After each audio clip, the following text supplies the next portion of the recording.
general. In fact, it's highly probable he wasn't a general. Because he was a general part of the delegation, we would have been able to identify him straight away. So the kind of people who start attacking you, the kind of people who start spinning these things, they're the people who've got something to worry about. If you've got nothing to worry about, you come like me, stand outside your house, you speak to the press. Mr. Moussavi, do you have evidence? Do you have evidence to prove that there is $1 billion from Pakistani politician in Singapore bank? Did you show some evidence to government of Pakistan? Do I need to? It's up to the government of Pakistan to investigate. 4 years has passed. Over 4 years have passed. We're talking summer of 2016, where I exposed this. Nothing was done about it. The question should be to NAB. When Mr. Moussavi alerted you to this, did you do anything about it? As of this morning, I'm getting calls from the press in Singapore.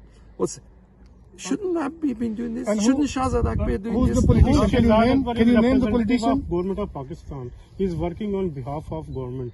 So if you are saying that Shahzad is attacking you, but not Imran Khan, whose government is there? Well, who's in charge? Every government is a fool's inside it. That's why occasionally people say, I invite Imran Khan to throw out this foolish man, the minister who's on top of these things. That'll be the acid test for me whether he's serious. Whose money is that in Singapore? It's not only Shahzad, but other ministers of the cabinet have also said that these allegations were put before them of $1 billion alleged US dollars, but they are saying that they were they did not see any evidence or any credible evidence to actually go on and investigate. And can you name the person whose money is in Singapore, please? Okay, that's a very good question.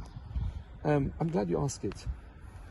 If I came to you and said, you had Murtaza, your grandfather left you £100,000 in the bank, and you say, I don't know anything about it, and say, well, I'm telling you, would you ever pick up the phone to the bank and say, did my grandfather leave me £100,000?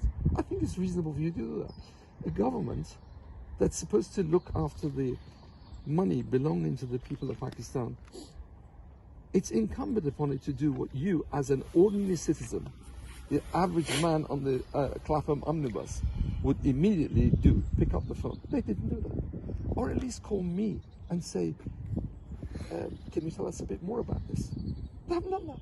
So today, 4 years later, to come and say we found no evidence, I invite the people of Pakistan to ask that question. Zafar Ali QC went and he gave some proposals to Shahzad Akbar. And Shahzad Akbar met Imran Khan, Shahzad Akbar, Asad Umar and many other people.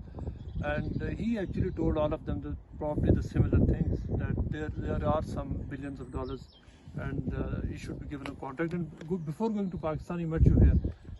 And what would then happen is they would go and make a deal. We had instances in which money which we found in offshore accounts were immediately transferred back to Pakistan with the culprit flying out there and making a deal.